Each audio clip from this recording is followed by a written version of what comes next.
Good evening and thank you for joining us on India Business Hour. I'm Parikshit Luthra. My colleague Kritika joins us from our Mumbai studios. The top story tonight, rapid developments in the controversy surrounding the Rafale deal. It all started at 10 a.m. this morning when the Congress party released an audio tape. That's right, the tape is allegedly the voice of Goa Minister Vishwajit Rane, who can be heard saying that Manohar Parrikar had Rafale documents in his room and that the Chief Minister himself made such claims at a recent cabinet meeting. Vishwajit Rane has claimed that the clip is doctored and Parrikar has also dismissed it. A few hours after that, Prashant Bhushan, Yashwant Sinha, Arun filed a petition seeking a review of the Apex Court's judgment on the Rafale matter. In the afternoon, sparks flew in the Lok Sabha as Congress President Rahul Gandhi opened the debate on the controversy. Gandhi sought the permission of the Speaker to play the audio clip. However, the Lok Sabha Speaker denied him permission as the Congress leader did not vouch for the authenticity of the audio clip. Gandhi went on to accuse the government of favouritism towards Anil Ambani and question why the deal has been cut down from 126 fighter jets to 36. Replying on behalf of the government, Finance Minister Jaitley said the Supreme Court verdict has given answers to all questions raised by the Congress President. He went on to attack Gandhi and the Congress party over Bofors, the Augusta-Westland deal, and said the Congress President has a legacy of falsehood. Lok Sabha Speaker Sumitra Mahajan suspended a slew of AIADMK lawmakers from the House for disrupting the Lok Sabha and throwing paper missiles at the Treasury benches.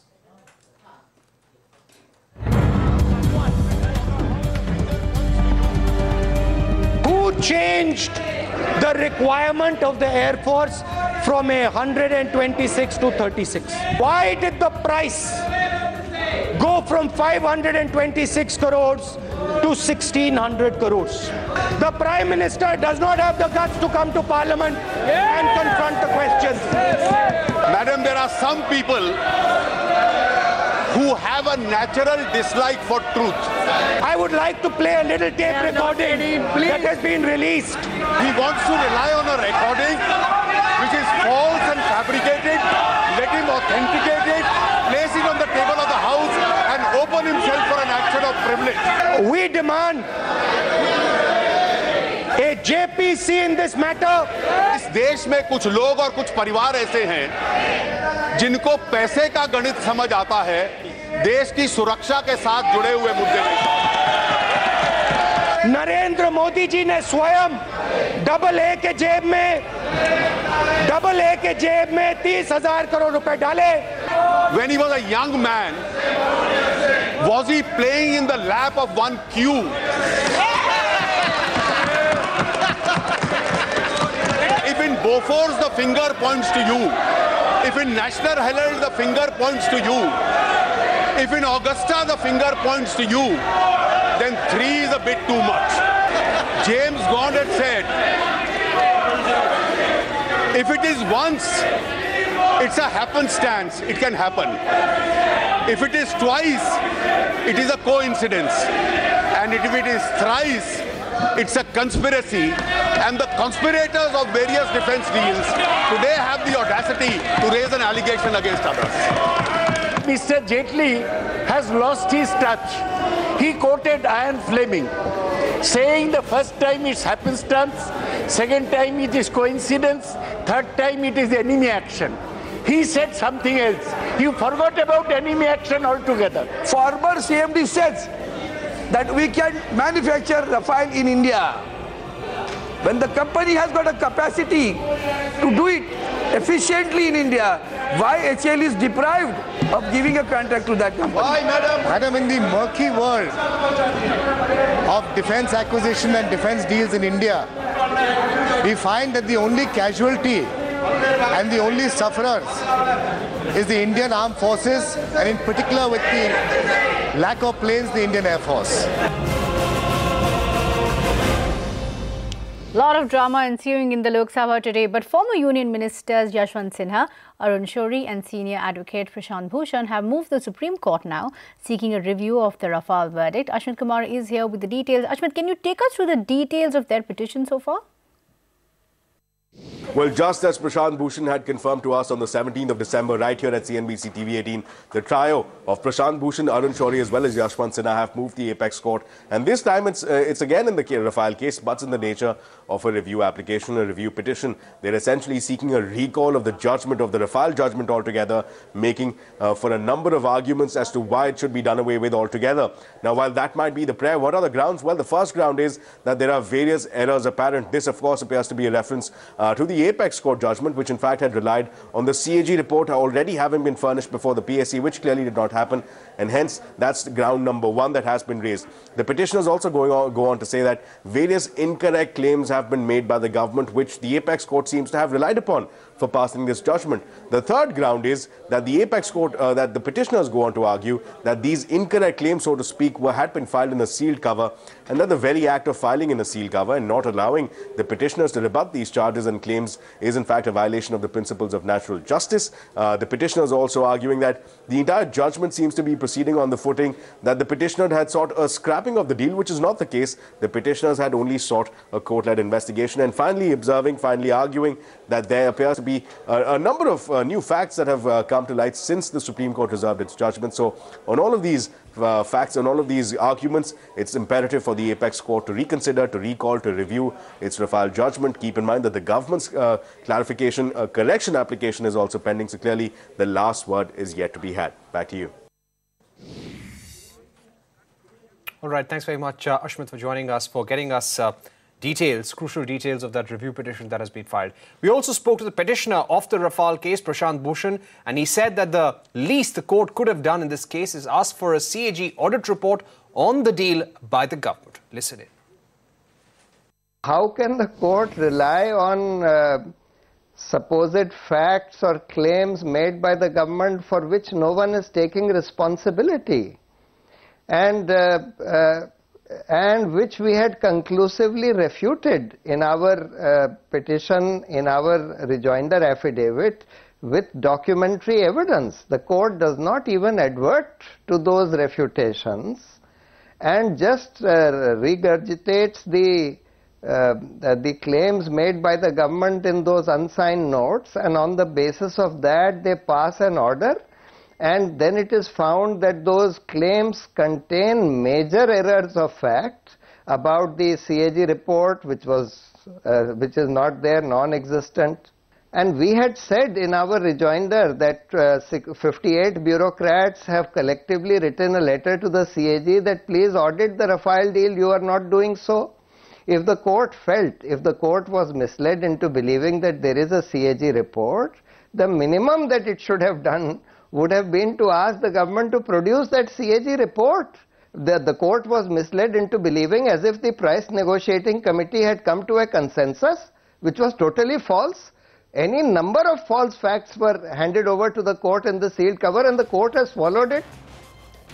And we will get to a discussion with Congress's ME Yajnik, BJP's Narendra Thaneja, and senior Supreme Court lawyer Kamini Jaiswal in a short while from now. Well, let's take a look at the market action first. The market saw a correction in trade today led by huge volumes as big market participants returned from the holiday week. So the Nifty breached the 10,800 mark led by weak global cues to end the day below the 200-day moving average. The Sensex shed more than 350 points by the end of the day and gave up that 36,000 mark that it had been holding on to. Amongst the broader markets, mid-caps tumbled more than 200 points, while banks managed to hold on to that 27,000 mark thanks to a sharp spike in the last hour. In global markets then, Wall Street has kicked off 2019 with a sharp drop. US stocks have slipped as disappointing economic data from around the world and lingering concerns over global trade have hampered the risk appetite. So at this point in time, the Dow is down by around 200 points. The S&P and the Nasdaq are also deep in the red. S&P 500 down by about 0.6%, and so is the Nasdaq as we speak. But here's the big corporate story that seemed to have spooked the Indian equity markets. With a clear slowdown in demand, most auto companies have been reporting weak sales figures for the last few months. The pressure in December has brought more pressure on the stocks, with the auto index sliding almost 3% and was the worst performer on the last street. Pawan Munjan of Hero MotoCorp has called for a reduction in tax rates, especially for two-wheelers. He argued that two-wheelers cannot be classified as luxury goods and taxed at 28% and made a plea to bring taxes to the 19% slab. So that's one voice. Bajaj Auto's Rajiv Bajaj told CNBC TV18 that a tax reduction at the current juncture could mean more inventory pile-up, especially at a time when stocks are high. He added that a GST rate cut, if any, should be aimed at offsetting the increase in cost due to stricter emission norms that are set to roll out. Listen in. Because don't import very much, so I don't see why currency was such a big factor. In fact, for those of us who export, a weaker rupee is a better thing. Secondly, commodities, if at all, can hit the bottom line, but they don't explain lack of growth because we have not been able to pass on costs to customers entirely. So that's also not a big issue. As far as cutting GST is concerned, I would only make 2 points. One, that as I shared with you when we spoke towards the end of December, even within the domestic motorcycle segment, the sports segment where we lead with the Pulsar has grown by actually 25%, whereas the mid segment of the motorcycle has grown by only 3%.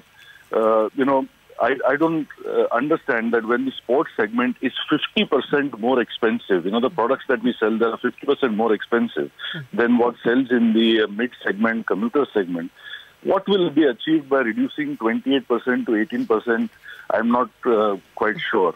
So I think the answer lies elsewhere. I would urge some caution to be exercised when it comes to cutting back on GST, because just imagine at a time when demand is soft and the industry has high stocks, if a consumers were to be told today that GST is coming down, let's say on 1st March or 1st April or something, by 10%, demand will fall by 50%, I can guarantee you. But Rajiv, how serious is the demand issue at all? Because there is slightly slower growth even in your case, but for the others, it's a steep contraction, even for Eicher. So is there a demand issue in the market?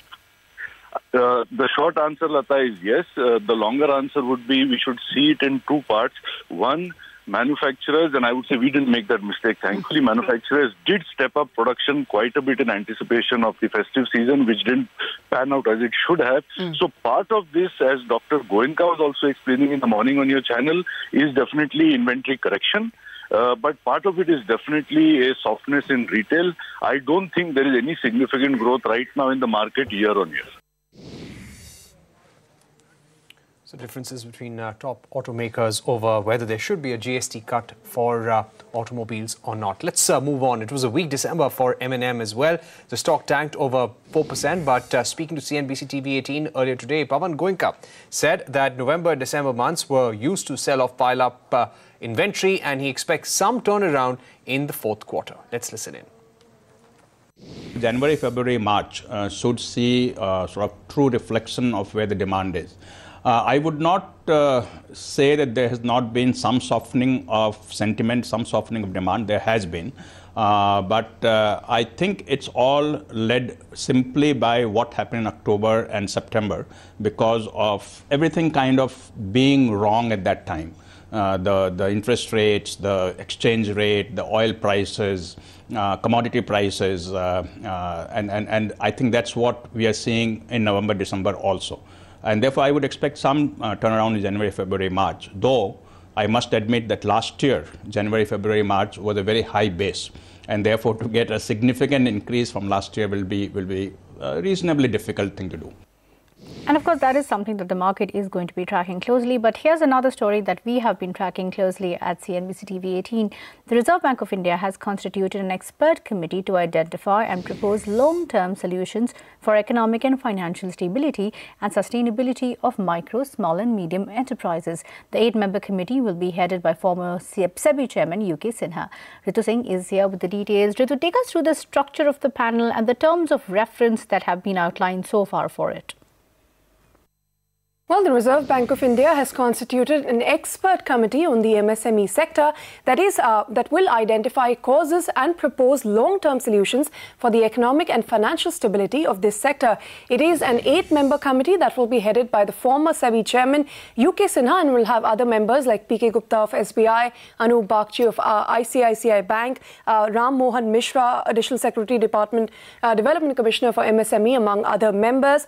This expert committee is expected to submit its report in the next 6 months by the end of June later this year. The terms of reference for this committee really are to review the current institutional framework for the MSME sector and the impact of the recent reforms that were undertaken for this. It will also examine the factors that are affecting the credit flow to MSME, which has been a big topic of debate, when it comes to the government and the promotion of more credit to this sector specifically. The committee will also study best global practices that can be implemented, if at all, to the Indian MSME industry and suggest long-term solutions for the stability of the sector. Now, do remember, the MSME industry was hit by the dual shock of demonetization and the implementation of the goods and services tax. And these are some of the measures that the government and the RBI have been talking about to lend some more support to the MSME sector.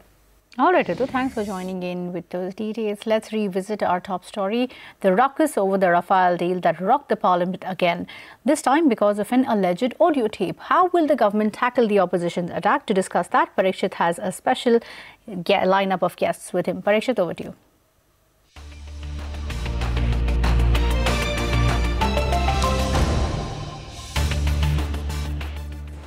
Early this morning, the Congress party released an audio tape to say that, yes, Manohar Parrikar knows the truth about Rafale and it's in his room. That's what the Congress party alleged. Does the Congress really have a case, and will the government relent and allow a JPC probe? Joining us now is Narendra of the BJP, Ami Harshadre Yagnik of the Congress party, Kamini Jaiswal, senior advocate, joining us. Strong allegations being made to Narendra Taneja. The Congress, Rahul Gandhi, today in Parliament said the Prime Minister can give fixed interviews but does not even have the guts to come to Parliament and answer questions on the Rafale deal. He was also backed by Biju Janata Dal. Biju Janata Dal has been supportive of the BJP on several occasions in the last 1 year, but the Biju Janata Dal also said that this is a deal that stinks. No, but what is new in it? I mean, Mr. Rahul Gandhi has been going around all over calling the Chowkidar Chor hai, without any evidence, without any substance, and now they have come out with these tapes, and he even said the more tapes are coming, so that means they know where the tapes are being manufactured. Evidently, otherwise how could he say more tapes are coming? So we don't know who is behind it and who is basically manufacturing these tapes. Are these tapes being manufactured at the Akbar Road, AICC headquarters? We don't know, because he said more tapes are coming, so evidently he knows something that we don't know. The second thing is that, the second important thing is... But aren't these tapes embarrassing for you? If you aren't have these some tapes evidence, embarrassing for you, Narendra Taneja? No, just a second. No. Didn't you... I listened to his press conference very, very carefully. In Lok Sabha, the speaker said, if you can authenticate, then talk about them. He said, no, I can't authenticate. He said that on the floor of Parliament. Now the point is that if you can authenticate these tapes, then say that on the floor of Parliament, or go to the Supreme Court. But instead of admitting, saying yes on the floor of Parliament, he called a press conference. And what was the press conference? It was a comedy show, all in all. It was very entertaining, no substance whatsoever. Right? We don't expect much substance from him anyway, but there was no substance. It was hilarious. It was entertaining. It was a comedy show. So there was nothing, because there was no, it was just manufacturing lies and trying to sell those lies to the press. But it's going to be a perception battle. If you have an evidence, share it with the media. I want to get in senior advocate Kamini Jaiswal at this point. Ms. Jaiswal, thanks very much for waiting patiently. And our first question about this audio tape. Two senior leaders, Manohar Parrikar and Vishwajit Rane, who has been alleged to have spoken about these Rafale documents in that tape, both of them have denied this conversation, saying this is absolutely fabricated. Do you think this tape will stand in a court of law, Ms. Jaiswal? So this tape will stand in a court of law because this tape must be sent for analysis. And I mean, I don't understand, finding it a comedy show. We are dealing with very serious issues concerning the nation. If some people find it as a comedy show, I'm shocked. Number one, it's such a serious matter. They file affidavits in court, they file notes in court containing false documents, and they don't sign it so that nobody can be held accountable. I mean, this is how they are dealing with the whole issue. Hundreds and thousands of crores of nation's money, security of the nation. They talk that as if they are the only persons concerned with security. And this is how concerned they are with security, that they file false notes. They give false information to the highest court of the country, and if somebody raises an issue, they call it a comedy. But Ms. Jaiswal, so you feel that this is a right matter for a review? It's a fit case for a review? Absolutely, absolutely, it must be reviewed. It's a right matter for review, and action and investigation must be done into the fact as to how these kind of false statements have been placed before the court. Mr. Taneja, I can see you. I'm going to come back to you. I'm going to get in a comment from the Congress spokesperson, Ami Yagnik. She's been waiting patiently as well. Ami Yagnik, today, when Rahul Gandhi was asked by the Speaker and Arun Jaitley to authenticate this tape, saying that if you're releasing this tape in Parliament, if you're playing it, then please vouch for its authenticity. Then why didn't the Congress President release the tape in Parliament? See, I think the way the matter is being discussed in the Lok Sabha and the finance minister, who has no business to speak about the defense deal, when the defense minister is sitting by the side, of course, it looks like a show. I do not know how to describe this show, that in a defense deal, where the defense minister is responsible, she sits on the side, and the finance minister, who has no knowledge of this, and he also did not have knowledge of demonetization when he was the finance minister, he comes and gives out and plays to the gallery instead of feeling ashamed that they do not answer to the people of this country, they do not answer in the parliament what the whole deal is about. There are piles and piles of documents, there are lies before the Honorable Apex Court, the officers' names are not known, there is no CAG report, the CAG report is not before the PAC, and all this is being told to the Apex Court, and yet the finance minister is playing to the gallery instead of saying, yes, we are shocked that there is such a CD, but we would like to go to the root of the matter. Yes, we will be agreeable to the JPC and let everything come out. Arun Jaitley was trying to corner Rahul Gandhi. The Speaker also asked, can you vouch for its authenticity? Why didn't Rahul Gandhi say that, yes, I vouch for its authenticity? We did this press conference from the premises of Parliament. Why didn't he vouch for the authenticity at that time? Yes, but when we have said that if you have seen the press conference in the morning, that some confidentiality will have to be attached, but there is a procedure to find out the authenticity of the CD, and why not go for that instead of asking such questions? And where is the question of cornering? Where is the question of cornering? The finance minister has been unable to give any answer to the people of this country. Mr. Taneja, you've called this a comedy show, what we saw in Parliament today.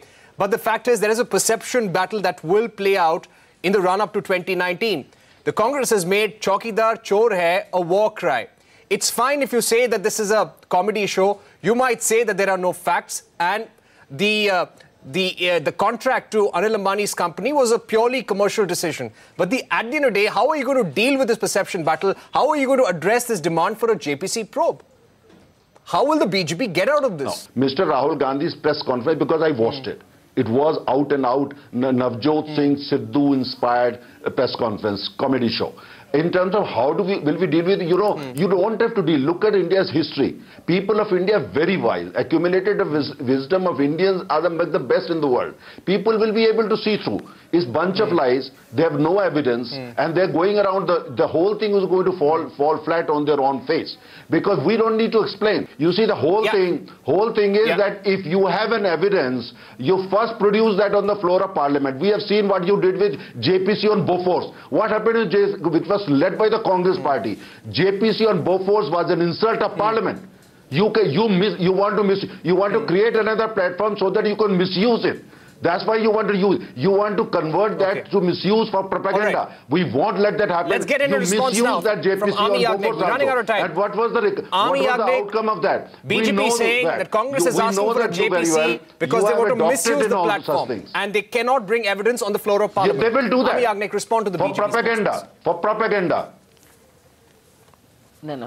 You can see how worried the BJP spokesperson is, because the files, according to the CD, the tape, are with Mr. Parrikar in his bedroom. And the truth is lying there. I'm not worried. And if the I enjoyed JPC the would be comedy, so I'm laughing. constituted, I'm not worried. There would be evidence before Please the JPC. have more comedy shows. I think the gentleman should keep quiet. That's our basic manners which are required on the panel. He's a senior person, and I do not want to say anything more. The JPC will bring out the truth, the evidence, and that is why they are all afraid. You know, actually there are more members of the NDA and the BJP will be sitting on the JPC, and they will know the truth of their own party. So they are worried, the BJP and the Prime Minister are worried. That is why the JPC is not coming. Their own people will come to know all this falsehood that is being thrust upon them, and they are told to speak all these lies on the panel. So the files are there with Mr. Parrikar. The truth is there. Which are those files? Why are they afraid so much? Why are they asking for evidence from other people? They have the evidence. The government has the evidence. Bring it before the JPC and let the country decide. Why are they afraid? That is the only thing. They are afraid, and so they are labeling everybody with all kinds of adjectives.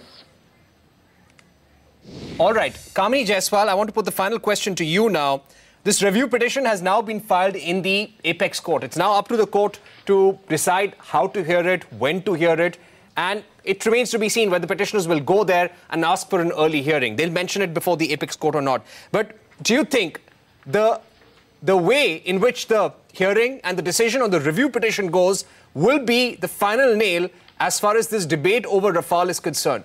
We had the Supreme Court judgment on the 14th of December, but people said that this was a flawed judgment. The point about the CAG report being given to Parliament was absolutely wrong and misleading. Now, if this review petition doesn't go in favour of the petitioners, do you think that will be the end of the Rafale debate? False. No, I don't think that will be the end of the Rafale debate, let me tell you. Supreme Court is deciding only one issue, is whether the matter requires to be investigated by the CBI. As far as questions relating to the Rafale deal are concerned, they will still be there. Okay, it's not going to be the end of it, but clearly one thing is for certain, this will be one of the biggest political stories of 2019 and probably one of the deciding factors of the 2019 election as well. Narendra Taneja, Kamini Jaiswal, Ami Yagnik, thanks very much for speaking. Has introduced the Aadhaar Amendment Bill in the Lok Sabha. The changes are aimed at enabling the use of Aadhaar on voluntary basis as an acceptable KYC document at banks, telecom companies and other private enterprises. Ashwin Kumar is here with a panel of experts to discuss the proposals.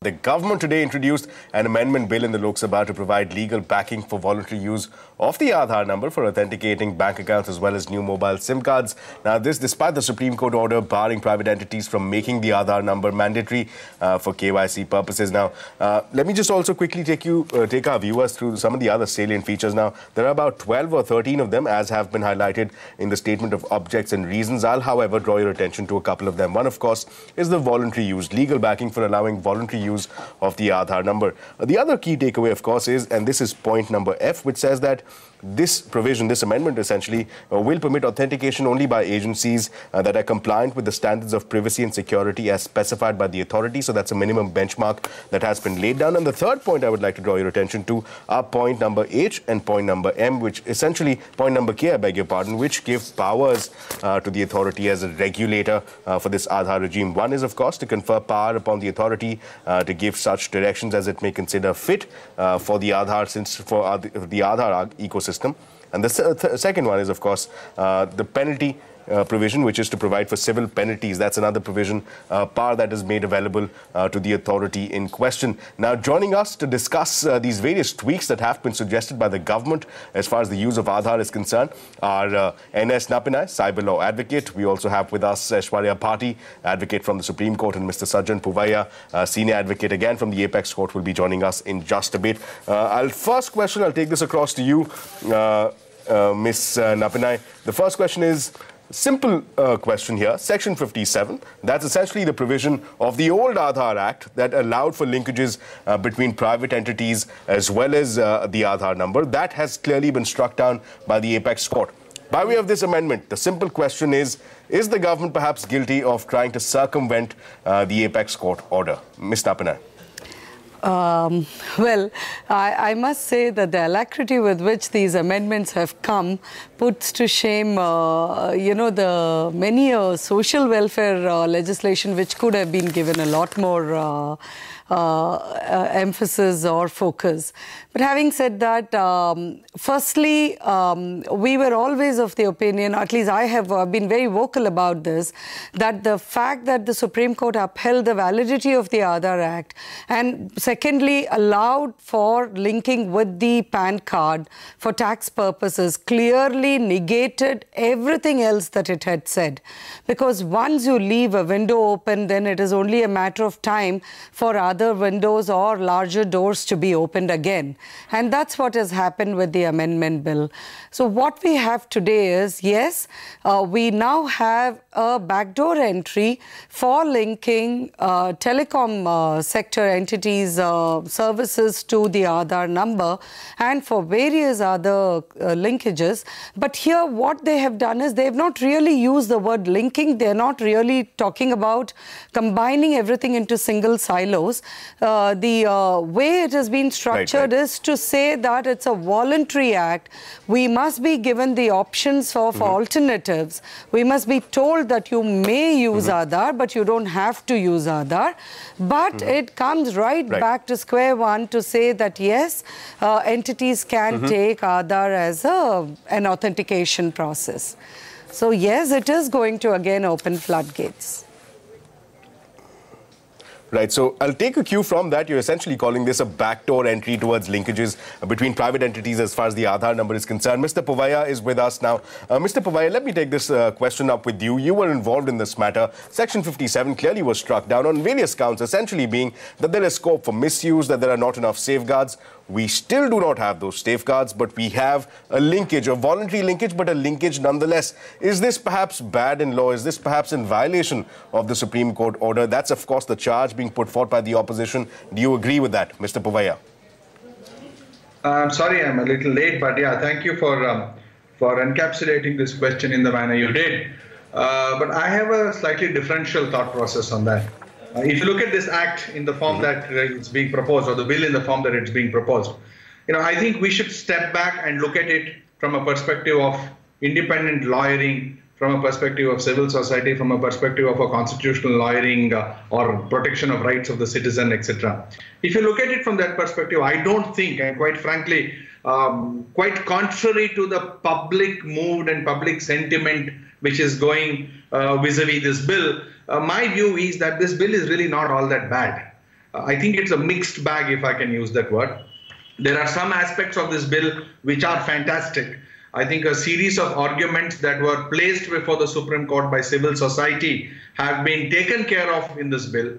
A small illustration that I can give you is that we had said that before you can actually provide this information to an instrumentality of the state or publicly disclose this information, the act indicated, that is the erstwhile act indicated, that an order of a district judge is sufficient. And we had even raised concern saying that there will be an order of a district judge and biometric information will be put out. And therefore, that is really no safeguard. If you look at section 12 of the bill now says that no, the order should be by a high court judge. There is, I think, a stronger degree of protection. Second, it indicates that even if there is an order by a high court judge, biometric information, which is core biometric information, such as iris, such as fingerprinting or any other biological attribute, cannot be disclosed, even despite an order. And therefore, from that perspective, I think some of the changes made in this bill are positive. In the parliament as well, we saw Mr. Shashi Tharoor saying that this is premature. We do not have a data protection regime, but we have these amendments as far as the Aadhaar is concerned. Ms. Bhati, is this perhaps a premature move? Is that a question being posed? What are your thoughts? Well, I am of the belief which is more in alignment with what Mr. Povaiya has already expressed his views.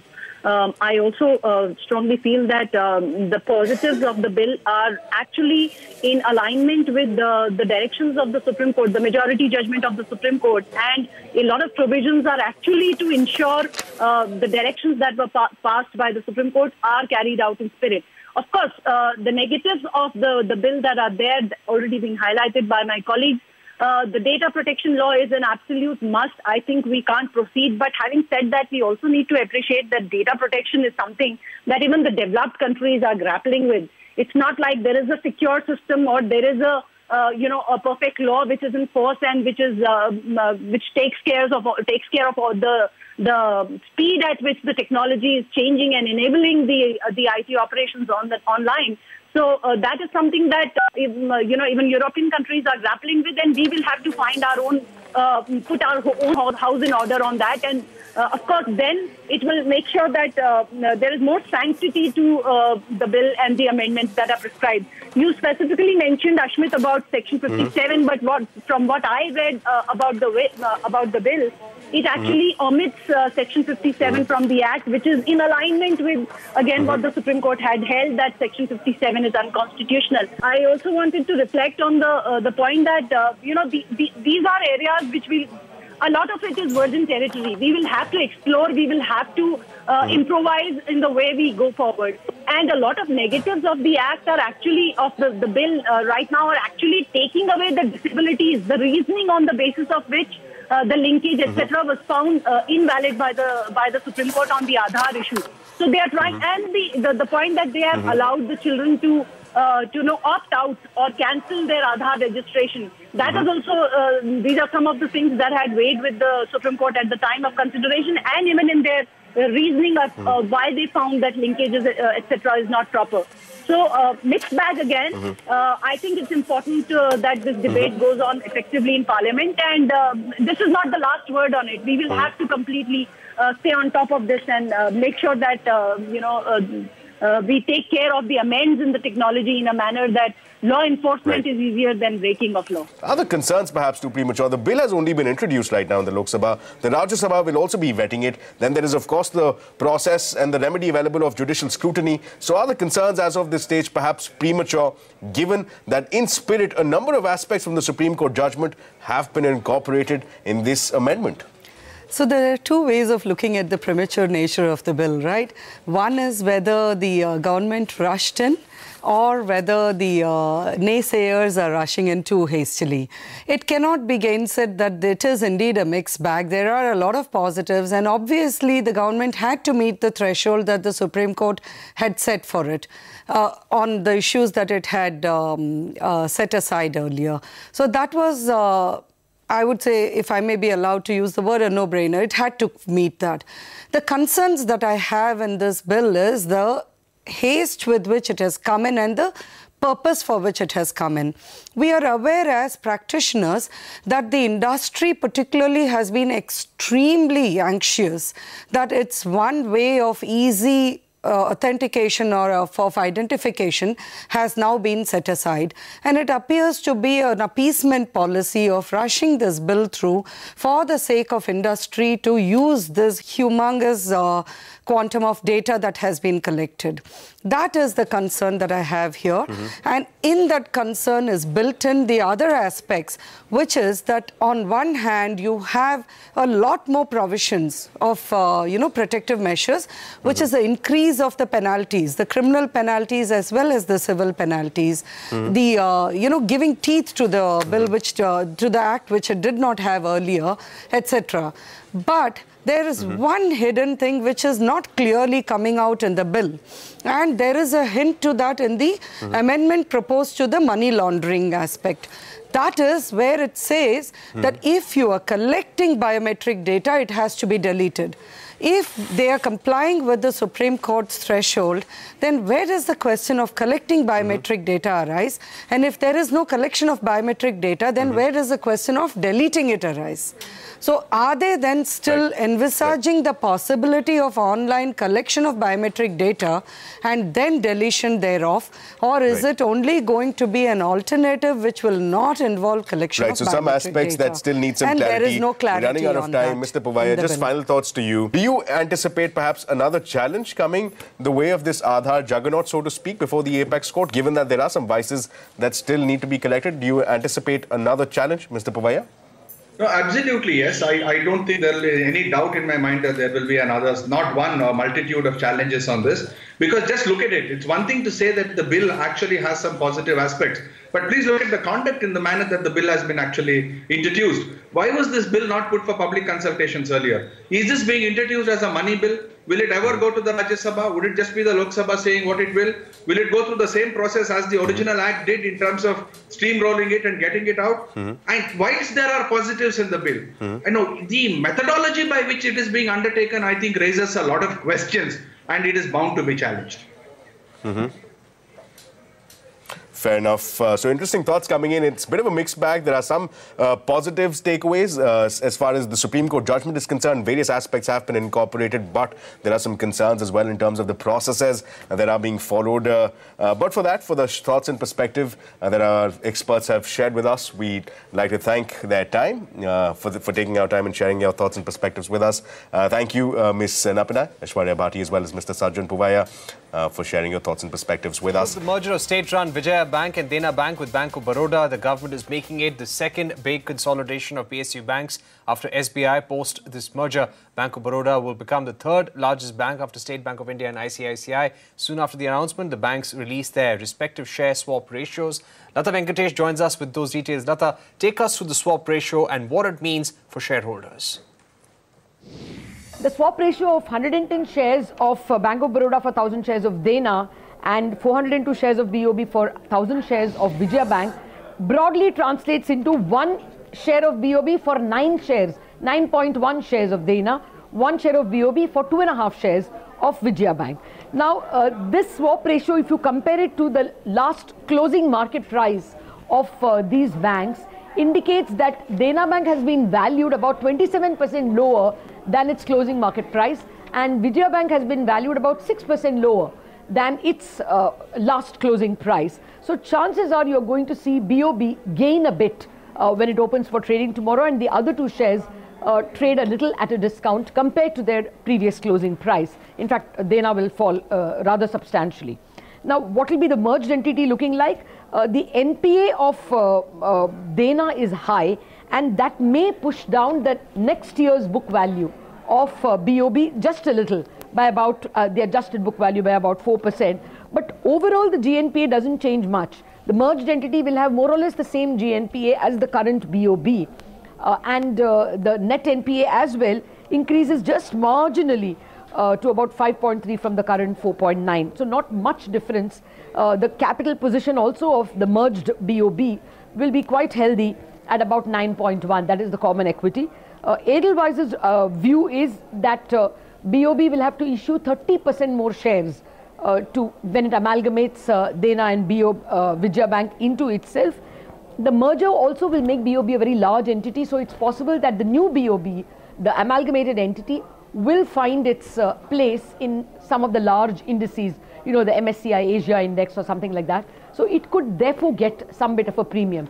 Now, what do we still not know? We still don't know what will be the new name, who will be the head of the new merged entity, what will be the roles of the managing directors of the smaller entities. So those are the things that we need to know, how the new management will look like.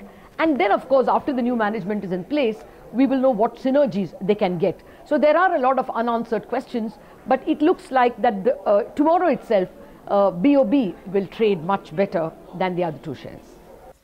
Okay, that story of course came in after market hours, as Lata was pointing out, so we'll have to wait and watch to see how those 3 stocks open tomorrow. Thanks, Lata, for that. Let's get you an exclusive now.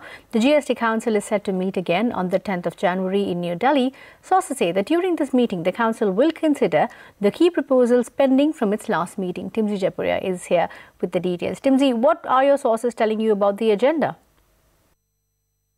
Well, that's right. The next GST Council is all set to meet on January 10 in New Delhi, where the Council is likely to deliberate on the pending agenda items from the last Council meeting that met on December 22nd. What we understand from sources is the fact that the Council will consider the proposal to raise turnover threshold for GST from the current 20 lakhs to 75 lakhs, which is going to be a big boost for the MSME sector. Also, Council is likely to discuss the option of having a composition scheme for small service providers, which will be similar to the ones that exist for the traders right now. The annual revenue limit for the scheme could be between 50 lakh to 1 crore rupees. Also, Council is likely to discuss and decide on the proposal of bringing under construction residential properties in the 5% slab, which is currently taxed at 12% with a provision of claiming ITC credit. Also, the discussion would be on reducing the rate on cement, that is getting it from 28% down to 18%, which could be another boost for the construction sector. Also, we understand that the GOM headed by Sushil Modi, the Bihar's deputy CM and finance minister, on the proposal of having a revenue mobilization scheme in case of natural calamities and disasters, especially after the Kerala floods. This GOM report has been pending for long, and we understand that the council will discuss on the final contours being brought down by the GOM on this. Let's see what happens finally on January 10. And yes, not to forget, will it be another rate changing meeting or not is something that we need to wait and watch. Back to you. History has been made at the Sabrimala shrine, with 2 women aged below 50 years entering the temple for the first time. This follows the Supreme Court order which ended the decades-old ban on women of menstrual age entering the temple. While speaking to Network 18, the 2 female devotees said they didn't face any resistance inside the shrine. However, protests erupted in several parts of Kerala following this development. Neetu Raghukumar joins us with the latest. Ever since the news has come out, there has been protest by the BJP across the state. In Thiruvananthapuram, there was a standoff between BJP workers for about hours here at the outside the state secretariat. Now, behind me, you can see that there are protesters which are still gathered over here. The pandal is their pandal in which the BJP workers have been there for the past 31 days in the Sabrimala issue. Protesters are still here.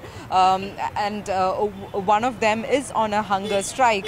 So these protests have been continuing for the past 31 days, and after the news of this of women's entry came out, the protests have increased, and in this road there has been a standoff for us, and the police, there was heavy police presence here, and finally police had to resort to grenades and the use of tear gas to contain the situation.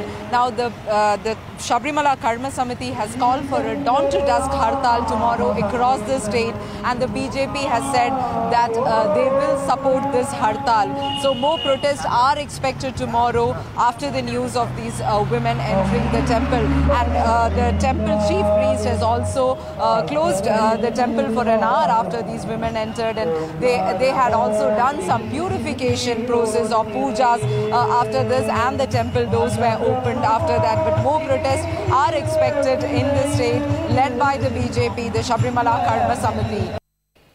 All right, from one controversy to another, the Uttar Pradesh cabinet presided by Chief Minister Yogi Adityanath has approved the proposal to levy a 2% cow welfare cess on excise items and alcohol. This move has been made to cater to stray cattle by using the revenue from the cess to build cow shelters across the state. These cow shelters will hold a minimum capacity of 1,000 animals and will be open in all villages, panchayats, municipalities, municipal corporations and other local bodies.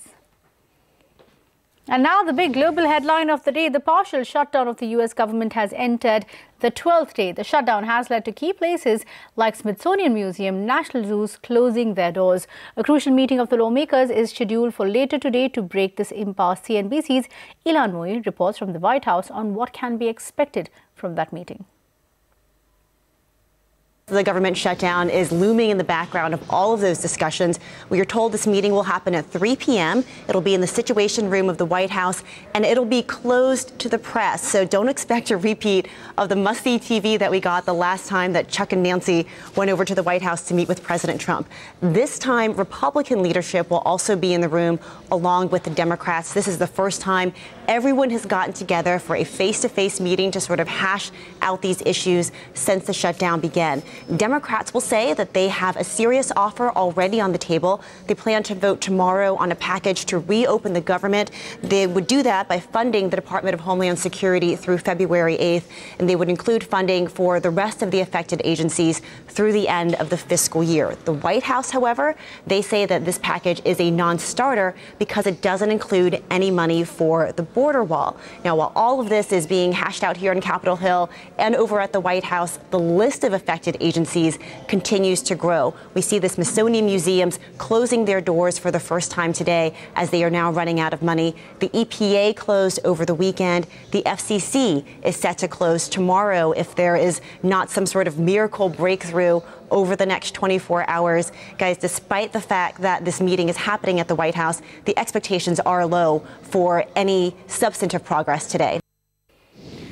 All right, with that, it's a wrap on this edition of India Business Hour Plus. Thank you for watching. From all of us here, good night.